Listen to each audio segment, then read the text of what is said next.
பயணங்கள் ஆசையில் தொடங்கும். ஒரு சில பயணங்கள் அவசியத்தால் தொடங்கும். ஆனால் தொலைதூர இந்தியாவிலிருந்து தனது கனவுகளை சுமந்து கொண்டு ஒரு இளம் புயல் பிரான்ஸ் மண்ணின் திசையை நோக்கி வீச தொடங்குகிறது. தீராத காதல் வழிகளையும் கனவுகளையும் சுமந்து கொண்டு வரும் அந்த இளம் புயலை ஒரு புதிய தொடக்கத்திற்காக இந்த காதல் நகரம் அன்போடு அழைக்கிறது. தீராத காதல் வழியை சுமந்து கொண்டு வரும் அந்த இளம் புயல் இந்த காதல் நகரத்தில் உள்ள ஏதோ ஒரு மலரோடு சேர்ந்து மீண்டும் காதல் வாசம் வீசுமா? அந்த இளம் புயலுக்குள் அடித்துக் கொண்டிருக்கும் லட்சிய அலை எதிர்காலத்தில் அசைக்க முடியாத சக்தியாய் உருவெடுக்குமா? அல்ல வழி தெரியாத தென்றலாய் தடம் புரண்டு தொலைந்து போகுமா? காலத்தின் பதிலுக்காக காத்திருப்போம். அடடே, வெல்கம் மை பாய். எப்படி இருக்க? அங்கிள் நல்லா இருக்கேன். மை காட், அடடடா, என் கண்ணை என்னாலே நம்ப முடியலடா. என்னாச்சு அங்கிள்? என்ன ஆச்சா? உனக்கு ஒரு 2 வயசு இருக்கும் அப்போ உன்னை பார்த்தது. அந்த ஞாபகத்திலே நான் இருந்துட்டேனா? நான் நினைச்சேன் என் விஸ்வநாதனுக்கு பையன் இங்க வரப்போறானதும் ஏதோ குட்டியா ஒரு சின்ன பையன் வந்து நிப்பான்னு பார்த்தா இவ்ளோ ஹைட்டா இப்படி ஒரு அழகான பையன் வந்து நிப்பான்னு நான் எதிர்பார்க்கலையே. தெரியுமா, உங்க அப்பாவோட சேர்த்து நாங்க ஸ்கூல் டைம்ல இருந்தே 4-5 பேர் ஃப்ரெண்ட்ஸ். எல்லாரும் லைஃப்காக இப்ப ஆளுக்கு ஒரு கண்ட்ரில மாறி இருக்கோம். எப்படிடா ஃப்ரெண்ட்ஸ் மீட்டிங், பிசினஸ் மீட்டிங்னு அடிக்கடி நாங்க 5 பேர் பார்த்துப்போம். அது எப்படி உங்க அப்பா இவ்ளோ அழகான பையனை பெத்து எங்க யார் கண்ணிலையுமே படாம வளர்த்திருக்கான்? என்னடா இவன், இந்த ஆளை இப்பதானே பார்த்தோமே, வயசுக்கு ஏத்த மாதிரி கொஞ்சமாவது பேசுறானான்னு நினைக்கிறியா?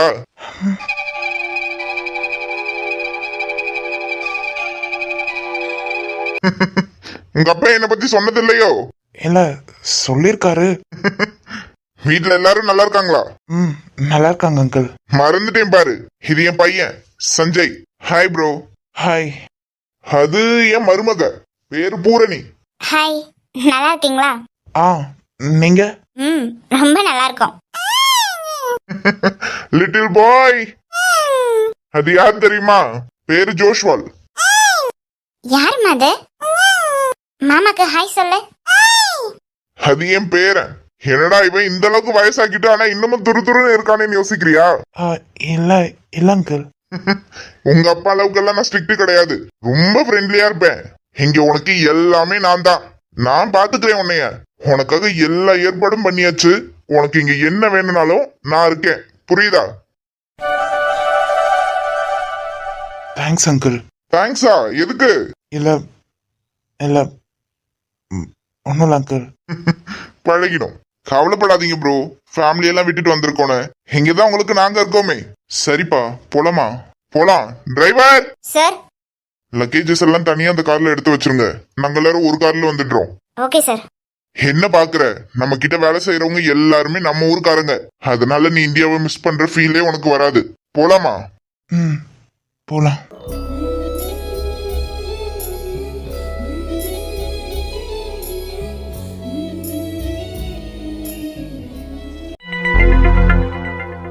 ஆதி, எதுக்குங்க இப்ப நீங்க அவங்கிட்ட கத்துறீங்க?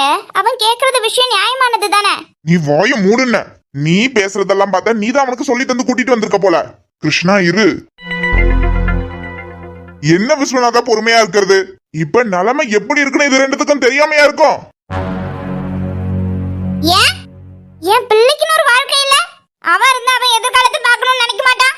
இப்ப என்ன தப்பா கேட்டுட்டோம்? அப்படியே அரஞ்சனா. அப்பா, என்ன குரல் எல்லாம் பலமா வருது? அந்த அளவுக்கு பெரிய மனுஷன் ஆகிட்டீங்க. அண்ணே இருனே, கோவப்படாத. அவன் சின்ன பையன். கிருஷ்ணா மாமா, நான் கேக்குறதுல எனக்கு எந்த தப்பும் தெரியல. தெரியாது உனக்கு? நீங்க சும்மா இருங்கங்க. அவன் வாழ்க்கை அவன் பேசிப்பான். கிருஷ்ணா, நீ கொஞ்ச நேரம் பொறுமையா இரு, நான் பேசிக்கிறேன். என்ன விஸ்வநாதா, அவன் தான் சொல்றானா நீ அந்த காது கொடுத்து கேட்டுக்கிட்டு? அதெல்லாம் ஒண்ணு வேணாம், போய் வேலையை பாருங்க. பெத்த பிள்ளைக்கு நீங்க 2 வார்த்தை நின்னு பேசுறதுக்கு வழி இல்ல. தங்கச்சி வீட்டுக்குள்ள கடந்து ஆடுன்னு ஆடுறான். நீ கொஞ்சம் பொறுமையா இரு, நான் பேசிக்கிறேன். ஆமாண்ணே, சத்தம் போடாதண்ணே. அவன் என்ன கேக்குறானோ அதை நம்ம செஞ்சிடலாம். நடிப்பா நடிச்சு தானே அண்ணன் அந்த மனுஷனை ஏமாத்தி வச்சிருக்கா. இப்படி நடிச்ச 2 நீலி கண்ணீர் விட்டாதானே அந்த மனுஷன் எங்களும் உண்டல்லன்னு செய்யறதுக்கு நிப்பான். இப்ப என்ன ஆதி? மாமா, நான் கேக்குறது நியாயமான விஷயம் தானே. இதுல நீங்க என் மேல வருத்தப்படுறதுக்கோ இல்ல கோவப்படுறதுக்கோ ஒண்ணும் கிடையாது. பிசினஸ்ல மத்த ஷேர் ஹோல்டர் மாதிரி நானும் தான் ஷேர் போட்டிருந்தேன். லாஸ் ஆகிட்டுன்னா உடனே எல்லாருக்கும் அவங்க போட்ட ஷேரை நீங்க திரும்ப கொடுத்தீங்க. உங்க சூழ்நிலை எனக்கு தெரியும். சரின்னு நான் போட்ட ஷேரை இந்த நேரத்துக்கு கேக்குறதுக்கு சரியில்லைன்னு அமைதியா இருந்தேன். இதோ இப்போ கம்பெனி கை விட்டு போயிடுச்சு. அதான் நீயும் உன் புத்திய காட்டியாக்கும். அப்பா வாய மூடு. அண்ணே நீ சும்மா இரு அண்ணே. சரி இங்க பாருங்க மாமா, இப்ப கம்பெனியும் கையை விட்டு போயிடுச்சு. இப்ப நீங்க இருக்க நெருக்கடியில நான் போட்ட பணத்தை திரும்ப தாங்கன்னு நானும் இப்ப நெருக்கடி கொடுக்க விரும்பல. ஐயா ஐயா, நெருக்கடி எல்லாம் கொடுக்க விரும்பல. சொத்தை மட்டும் எழுதி கேக்குறாரு. ஐயோ எம்புட்டு பெரிய உதவி.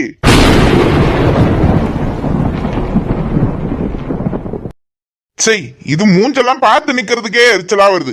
கொஞ்சம் பொறுமையா இருந்தேன், வார்த்தையை விடாத. இங்க பாருங்கண்ணே, நாங்க ஒண்ணும் அனாமத்த யார் வீட்டு சொத்தையும் அபகரிக்க நினைக்கல. உங்க அளவுக்கு இல்லனாலும் என் பிள்ளை தனியா ஒரு கம்பெனி வச்சு நடத்திட்டு இருந்தான். அதான் சொல்றேனே, உங்க அளவுக்கு இல்லனே. அதுல ஒண்ணும் பெருசா லாபம்லாம் இல்லனே.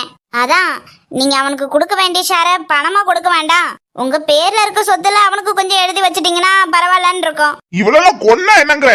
ஆமா மாமா, நாங்க ரன் பண்ற கம்பெனியும் லாஸ்ட்ல தான் போயிட்டு இருக்கு. உங்களையும் தாண்டி இப்போதைக்கு மாயா குரூப்ஸ் தான் இங்க எல்லாம் ஆகிருச்சு.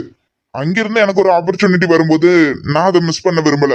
ஆதி, நீ எங்க கிட்ட இருந்து உன்னோட பங்கு கேக்குற, அதை நாங்க கொடுத்தே தான் ஆகணும் என்ன ஆனாலும். ஆனா நான் இங்க தர்றது பணத்தை நீ அங்க கொண்டு போய் இன்வெஸ்ட்மெண்ட் பண்ண போறேன்னு சொல்றது பாத்தியா, அது எனக்கு என்னவோ சரியா படல ஆதி. அப்படி அவன் மண்டைக்கு உரைக்கிறது மாதிரி சொல்லு. நீங்க கொஞ்சம் சும்மா இருக்கீங்களாப்பா? எல்லாம் தெரிஞ்சது மாதிரி. உனக்கு ரொம்ப தெரியுமே மாமா. நானும் ஒன்னும் சின்ன பையன் கிடையாது. எது தப்பு எது சரின்னு எனக்கு யோசிச்சு முடிவெடுக்க தெரியும். அதனால நீங்க என் ஷேரை மட்டும் கொடுங்க மாமா. அது நான் என்ன பண்ணணும் என்ன பண்ணக்கூடாதுன்னு நான் முடிவு பண்ணிக்கிறேன். நான் ஒன்னும் விஜய் மாதிரி எல்லாம் இல்ல மாமா. அவனை நம்பி நீங்க அவ்வளவு பெரிய கம்பெனி அவன் கையில கொடுத்தீங்க. கடைசியில அந்த கம்பெனில இருந்து ஒரு செங்கல் கூட உங்களுக்குன்னு இல்லாத மாதிரி செஞ்சுட்டு போயிட்டான். நான் அவன மாதிரி எல்லாம் இருக்க மாட்டேன் மாமா. அட்வைஸ் பண்றதுன்னா நீங்க அவனுக்கு பண்ணுங்க. நான் சரியான முடிவை தான் எடுத்திருக்கேன்.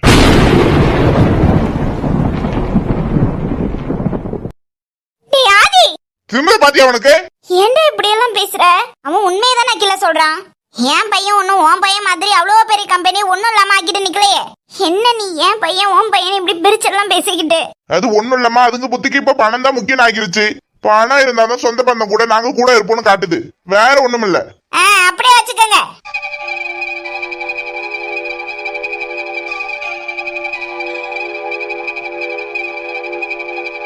ஆதி, என்ன மன்னிச்சிருப்பா. விஸ்வநாதா, உனக்கு அட்வைஸ் பண்ற அளவுக்கு எனக்கு தகுதி இல்லதான். விஜய் பண்ணது தப்புதான். அதனால நீ பாதிக்கப்பட்டிருக்கல. உனக்கு என்ன சேரணுமோ அது இன்னைக்குள்ள உன் கைக்கு வந்து சேரும். விஸ்வநாதா,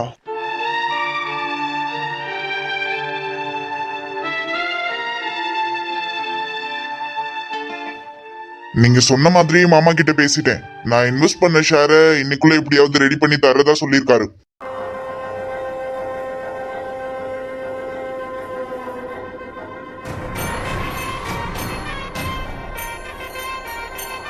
வெரி குட், ரொம்ப நல்ல விஷயம். சொன்னது மாதிரியே செஞ்சுட்டு வந்திருக்கீங்க ஆதி. வேற என்ன மேம், இவ்வளவு பெரிய கம்பெனி நீங்களே முன் வந்து எனக்கு இவ்வளவு பெரிய ஆப்பர்ச்சுனிட்டியை கொடுக்கும்போது நான் அதை மிஸ் பண்ணுவேனா? அதுவும் இவ்வளவு பெரிய கம்பெனில பார்ட்னர்ஷிப் கிடைக்கிறதெல்லாம் பெரிய விஷயம் தானே.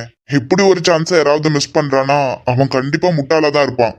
அந்த மாதிரி முட்டாளா இருக்கிறதுக்கு நான் விரும்பல. ஆனா எனக்கு ஒரு விஷயம் தான் புரியல. என்ன ஆதி? இல்ல, உங்களுக்கு என்ன பிசினஸ் பார்ட்னரா இங்க சேர்க்கணும்ன்றது அவசியம் இல்லாத விஷயம் தானே. அப்புறம் எதுக்கு நீங்களா?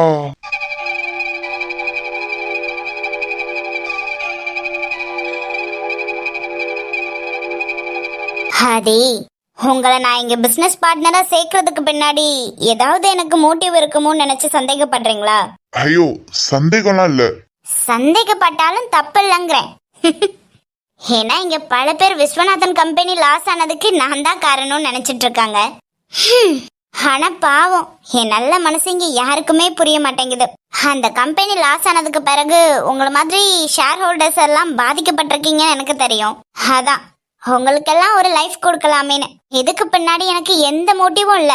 சொல்ல போனா விஸ்வநாதன் சார் கம்பெனி லாஸ் ஆனதுல எனக்குமே ரொம்ப வருத்தம். பாவம். அட, என்னங்க நீங்க இவ்வளவு நல்லவங்களா இருக்கீங்க? எங்க மாமா கிட்ட ஷேர் வாங்கி நான் உங்க கம்பெனில தான் இன்வெஸ்ட் பண்ண போறேன்னு சொன்ன உடனே பயங்கரமா அட்வைஸ் பண்ணிருப்பாரே. அட ஆமா. இவ்ளோ சின்ன வயசுல என் மேல எத்தனை பேருக்கு பொறாம.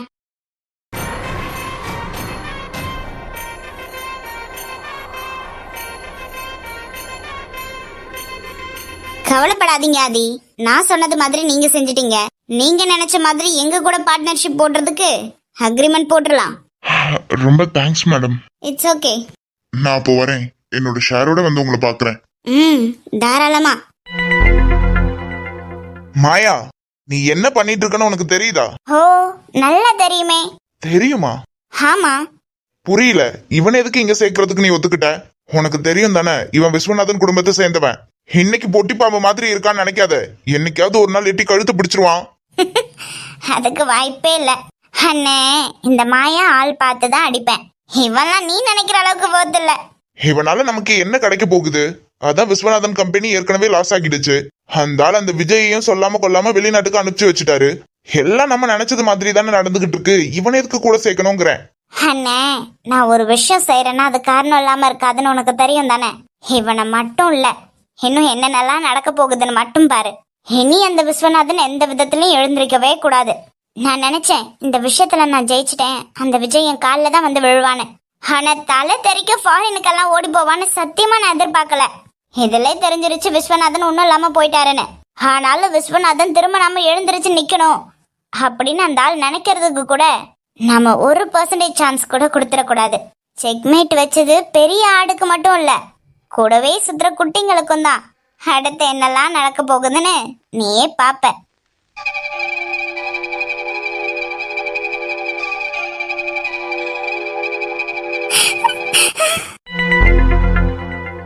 அகிலா, அகிலா,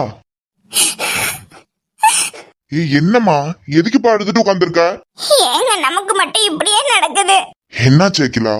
இந்த ஆதி வந்து பேசிட்டு போனதை நினைச்சு வருத்தப்படுறியா? அவனை நான் என் புள்ள மாதிரி தானங்க பார்த்தேன்.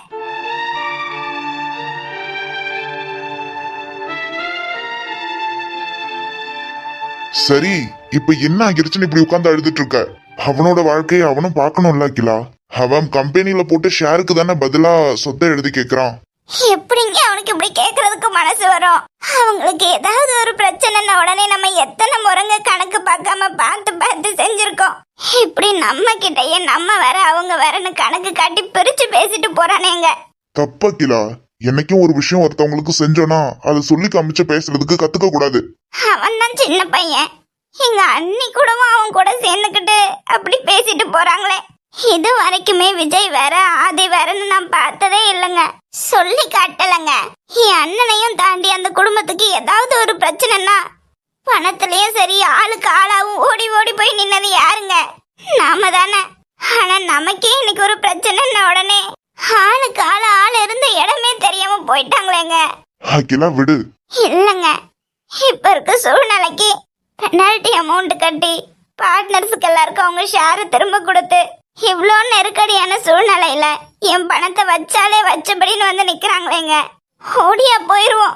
அது கூட எனக்கு வருத்தமா இல்லைங்க. ஏன் முன்னாடியே வார்த்தைக்கு வார்த்தை என் பிள்ளைய மட்டும் தட்டி பேசி பேசி என் மனசு எவ்வளவு நொந்து போயிருக்கு தெரியுமா?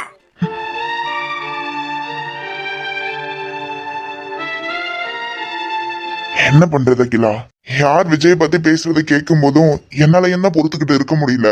ஆனா எனக்கு தெரியும், இவங்க பேசுறது படியெல்லாம் இல்லாம என் பிள்ளை கண்டிப்பா ஜெயிச்சு ஒரு நாள் நிப்பான்னு எனக்கு தெரியும். அன்னைக்கு பேசுறவங்க வாயெல்லாம் மூடிடும். மத்தவங்க பேசுறத நினைச்சாலாம் வருத்தப்படாத அகிலா.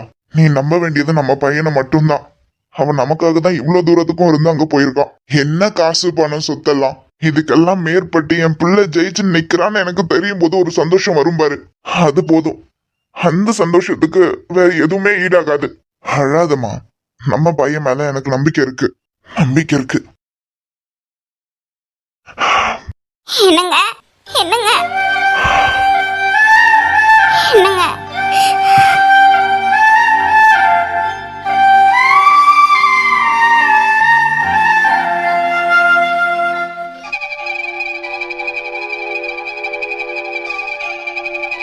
என்ன இது? உன்னதான் கேக்குறேன். பார்த்தா தெரியலையா?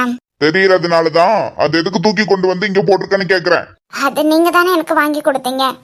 என்கிட்ட இது இருக்கிறது அளவுக்குலாம் நாங்க அவ்வளோ தகுதியான ஆளெல்லாம் இல்ல. என்னடி பேசிட்டு இருக்க? ஆமா ஆதி, என்கிட்ட இது இருக்கிறது அளவுக்குலாம் நான் அவ்வளோ தகுதியான ஆளெல்லாம் இல்ல. என்ன கிறுக்கு பிடிச்சிருச்சா? இல்ல, கிறுக்கு பிடிச்சிருந்தது இப்பதான் தெரிஞ்சிருக்கு. நிறைய விஷயம் இப்பதான் அது எனக்கு புரிஞ்சுக்கிட்டேன். என் குடும்பத்தையே நம்பாத நீங்க என்ன மட்டும் நம்பவா போறீங்க? என்ன மதி உளறிட்டு இருக்க? ஓ, பிசினஸ்ல இருந்து ஷேர் பிரிச்சு வாங்கிக்கிட்டேன்ற கோவமா? வேற என்ன பண்ண சொல்ற? உன் அண்ணன் அந்த வீணா போனவனை நம்பி உன் குடும்பம் உட்கார்ந்துருக்க மாதிரி என்னையும் உட்கார்ந்துருக்க சொல்றியா?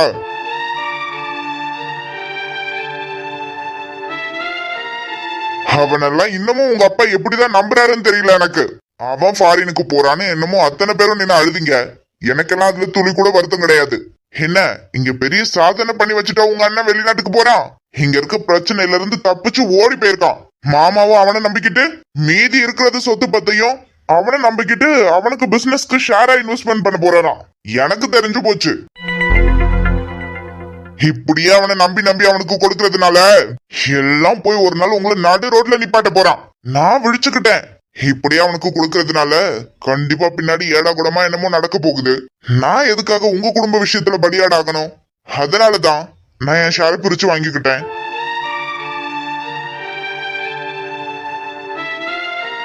இங்க பாருமதி, உன்னோட நல்லதுக்காக சொல்றேன். இனி எல்லாம் உங்க அப்பாவை நம்பி இருக்காத. ஏன்னா அவரே உங்க அண்ணனை நம்பிதான் இருக்காரு.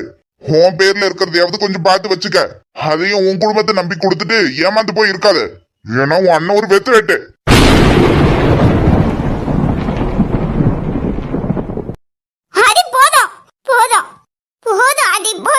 என்னது? எப்படி எப்படி இதனால் வரைக்கும் ஏன் மாமா மாமா விஜய்னு இருந்தது, இன்னைக்கு எப்படி எப்படி உங்க அப்பா உங்க அண்ணன்? கோவத்துல ஒருத்தவங்க பேசும்போதுதான் உண்மைலாம் வெளியே வரும்னு சொல்லுவாங்க. அத நான் உங்க விஷயத்துல பார்த்து புரிஞ்சுக்கிட்டேன் ஆதி. மதி, அப்போ இத்தனை நாளுக்கும் நீங்க எங்க மேல பாசமா இருந்தது, மரியாதை கொடுத்ததெல்லாம் எங்களுக்காக இல்ல. அத்தை பொண்ணாச்சுன்ற உரிமையிலயும் பாசத்திலயும் நீங்க பழகல.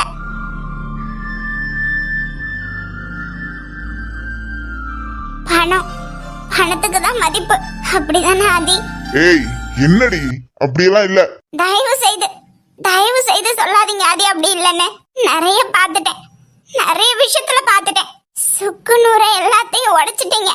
எங்க அப்பா பெரிய பிசினஸ் மேன், நான் அவருக்கு பொண்ணு அப்படின்ற எண்ணத்துலதான் பழகுனீங்களா? நீங்க இல்லைன்னாலும் நான் தான் உண்மையை தெரிஞ்சுக்கிட்டனே. வலிக்குது ஆதி.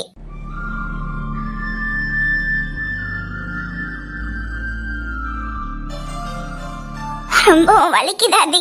மதி, போதும் ஆதி, நிறைய பேசிட்டீங்க, நிறைய பேசிட்டீங்க. என் குடும்பத்தை பத்தி, என் அப்பாவை பத்தி, என் அண்ணனை பத்தி நிறைய பேசிட்டீங்க. இந்த இடத்துல மட்டும் இப்ப நீங்க இல்லாம இதெல்லாம் வேற யாராவது பேசிருந்தா இவ்வளவு பொறுமையா நின்னு கேட்டு பதில் எல்லாம் சொல்லிட்டு இருக்க மாட்டேன். இப்ப சொல்றேன், என் அண்ணனை பத்தி பேசுறதுக்கு உங்களுக்கு எந்த ரைட்ஸும் கிடையாது. ஆமா, எங்க அண்ணன் தப்பு பண்ணிட்டாங்க, பரவாயில்ல, திரும்பவும் நம்பி ஏமாறுறோமா, அது எங்க குடும்பத்தோட போச்சு. மதி புரிஞ்சுக்காம பேசிட்டு இருக்க. புரிஞ்சுக்கிட்டேன், எல்லார பத்தியும் நல்லா புரிஞ்சுக்கிட்டேன். தெரியலங்க, உங்களை லவ் பண்றது அளவுக்குலாம் எனக்கு இப்ப தகுதி இருக்கான்னு எனக்கு சத்தியமா தெரியல. ஏன்னா வெட்டு வீணா போனவன் ஒண்ணும் இல்லாதவன்னு ஒருத்தர சொல்றீங்களே, அவருக்கு தங்கச்சி தானே நானும். அப்போ நானும் அப்படிதானே இருப்பேன். ஹேய், நான் சொன்னது. பரவாயில்ல ஆதி, நான் அவருக்கு தங்கச்சியாவே இருந்துட்டு போறேன். எனக்கு என்னவோ உங்க தகுதிக்கெல்லாம் நான் சரிப்பட்டு வர மாட்டேன்னு இருக்கு. உடனே நினைச்சிடாதீங்க, நீங்க உங்க ஷேர் எல்லாம் திரும்ப வாங்கிக்கிட்டீங்க, அதனாலதான் நான் இந்த முடிவு எடுத்திருக்கேன்னு. வார்த்தை முக்கியம் ஆதி. என் அண்ணனை பத்தி, என் அப்பாவை பத்தி நிறைய வார்த்தையை விட்டுட்டீங்க. எனக்கு எங்க அண்ணன் தான் முக்கியம், எங்க அப்பா தான் முக்கியம். நான் வரேன். ஹே மதி,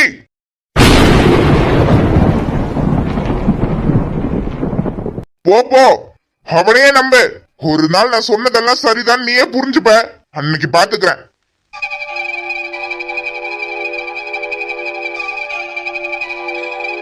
ஹலோ, விஜய் லைன்ல இருக்காங்க. நல்லபடியா அங்க போய் சேர்ந்துட்டானா? அகிலா, நடந்தது எதுவும் அவனுக்கு தெரிய வேண்டாம். இப்படியே இருந்துகிட்டு அவன்கிட்ட பேசாத. வேற இங்க நடந்த விஷயம் அவனுக்கு தெரிஞ்ச வருத்தப்படுவான். ஹலோ. தம்பி. என்னம்மா, ரொம்ப நேரத்துக்கும் யாரும் காலை எடுக்கவே இல்ல? ஒன்னும் இல்லப்பா, உனக்கு அங்க இடம்லாம் பிடிச்சிருக்கு தானே? அங்க எல்லாரும் பரவாயில்ல தானே? இங்கெல்லாம் ஓகே தாம்மா. நீங்க எப்படி இருக்கீங்க? அப்பா சாப்பிட்டாரா? ஆ அகிலா வருத்தப்படுவான்னு சொல்றேன்ல. அம்மா, அப்பா பக்கத்துல இருக்காரா? நான் அவர் போனுக்கு தான் ட்ரை பண்ணேன், ஆனா ஸ்விட்ச் ஆஃப்னு வந்தது. இருக்காருப்பா. விஜய், என்னப்பா ஆச்சு? அம்மா ஏன் ஒரு மாதிரி பேசுறாங்க? ஒன்னும் இல்லப்பா. உங்க அம்மாவை பத்தி உனக்கு தெரியாதா? இங்க இருந்து நீ அங்க போயிருக்க பாத்தியா? அதான் நீ அங்க எப்படி இருப்பியோ என்னன்னு நினைச்சிட்டு இருக்கா. ஆ, ரகுபதி கிட்ட இப்பதான் விஜய் பேசினேன். உனக்கு அங்க எந்த பயமும் வேண்டாம். எதுவா இருந்தாலும் அவன்கிட்ட சொல்லு, அவன் பார்த்துப்பா என்ன. சரிப்பா, அதெல்லாம் நான் பாத்துக்கிறேன். நீங்க நேரத்துக்கு சாப்பிடுங்க, டேப்லெட் எடுத்துக்கோங்க, அம்மாவை பாத்துக்குங்கப்பா. விஜய், அப்பா. நாங்க இங்க எங்களை பாத்துக்கிறோம்ப்பா. நீ அங்க கவனமா இரு. ஒரே ஒரு விஷயம் விஜய், என்னாச்சுப்பா? எங்க எல்லாருக்கும் உன் மேல அதிக நம்பிக்கை இருக்குடா.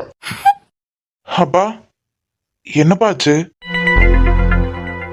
ஆ, அது அது ஒண்ணும் இல்லப்பா. உன்னை சுத்தி நடக்கிற எதையும் நினைச்சு கவலைப்படாத. உன் வேலையில மட்டும் கவனமா இரு. சரிப்பா, நான் அப்புறம் கூப்பிடுறேன்ப்பா. வச்சிடுறேன். என் பிள்ளை மேல எனக்கு நம்பிக்கை இருக்கு. பாக்குறேன் நானும். இன்னைக்கு அவனை இவ்வளவு மட்டம் தட்டி பேசுறவங்க ஒரு நாள் அவன் பின்னாடி வரதான் போறாங்க. அன்னைக்கு பாத்துக்கலாம்.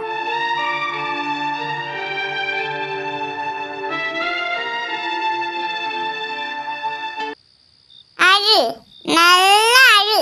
இப்ப அழுது என்ன பிரயோஜனம்? எம்மம்மா, ஒரு பிள்ளைக்குன்னா பிடிவாத எங்கிருந்து இம்பிட்டு வரும்? நாளை யான்னு கேட்க மாட்டேனே. எதுக்குங்கிறேன்? எதுக்குங்கிறேன்? பாவமா எம்பிட்டு நேரம் நின்னாங்க. இந்த பிள்ளை கொஞ்சமா அசந்துச்சா? மூச்சு கூட விடலையே. எதுக்கு? எதுக்குங்கிறேன்? இப்ப உட்கார்ந்து அழு செஞ்சா யாரு பொறுப்பு? நாளை யானே கேட்க மாட்டேனே. ச்சே, எங்க மாமாவை நினைச்சதா எனக்கு பாவமா இருக்கு. எம்பிட்டு நேரம் நின்னாங்க. மாமாவா? யாரடே மாமாங்கற? யா, உங்களுக்கு தெரியாதா? அந்த அவகிட்ட கேளுங்க, சொல்லுவா. மனுஷன் நொந்துல போயிட்டாரு. நானும் பொம்பளை பிள்ளைய பிறந்திருந்தேன்னா அந்த ஆளை தான் கட்டியிருப்பேன். எது? என்ன ஹைட்டு, என்ன ஸ்டைலு! யாரோட அக்காவோட தம்பிக்கு கொடுத்து வச்சிருக்கோம். என்ன பாசமா பேசுவாரு தெரியுமா? நமக்கு இனி என்ன வாங்கிதோ? பேரிக்கா தலையனோ கோமட்டிக்கா தலையனோ? எல்லாம் யாரால? இந்த பிள்ளையால. பாத்தியா, இங்க நீ வருத்தப்படுறியோ இல்லையோ, இப்படி ஒரு மாமா நமக்கு கிடைக்காம போயிட்டாருன்னு உன் தம்பி ரொம்ப வருத்தப்படுறான். ஆனாலும் சொல்றேன், உனக்கு ரொம்ப கல் நெஞ்சு.